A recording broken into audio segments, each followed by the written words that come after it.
Hello mga Mars! Welcome back to my mini vlog!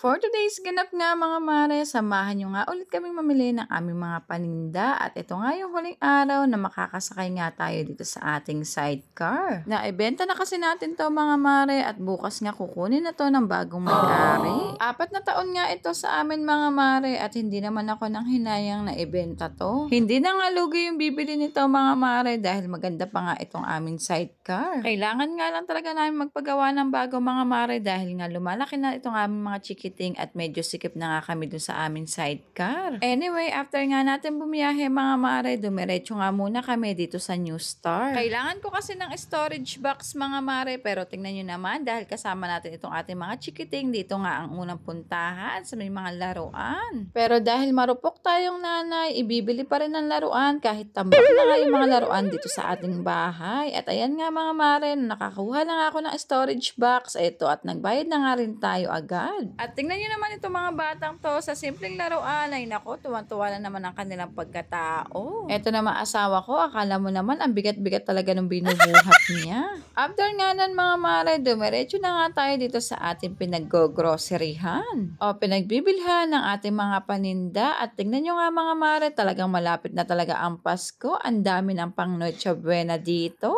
At dahil nga wais na tendera tayo mga mare, kumuha nga ako lahat ng klase ng all phosphor cream. O diba, nabulol pa nga. Iniscan ko nga yan isa-isa mga mare dahil pumili nga lang tayo ng swak sa budget ng ating mga customer at eto nga yung nagwagi. Syempre mga mare, presyong pangmasa ang ating mga paninda para swak naman sa ating mga customer. At after nga yan mga mare, dito naman tayo pumunta sa mga condensed milk. Nag-i-stock na nga ako yan mga mare dahil alam nyo naman, pag bare months na, ayan talaga yung mga hanap ng ating mga customer. At hindi ko na nga nabidyohan mga mare, pero ito nga at nakapuno na nga tayo ng isang cart. Ay, dalawa pala. At tignan nyo naman itong mga batang to, hindi pa nga tayo nakakapagbayad for the lamon na agad. Lugi na naman ang kumpanya. Charot. Buti na nga lang mga mare, konti nga lang yung namimili ng mga panahon na to. Kaya ayan, medyo mabilis nga ang pagbabayad natin. At fast forward nga ito at nakasakay na nga ito sa ating tricycle. Wow. At tingnan nyo naman kung gaano pa nga kaganda itong ating sidecar. At ayan nga, for the tulak pa nga ang person dahil medyo mabigat nga itong ating mga pinamili. O tingnan nyo, nahagard na nga ang kumarin nyo. O siya, yun lang muna mga mare.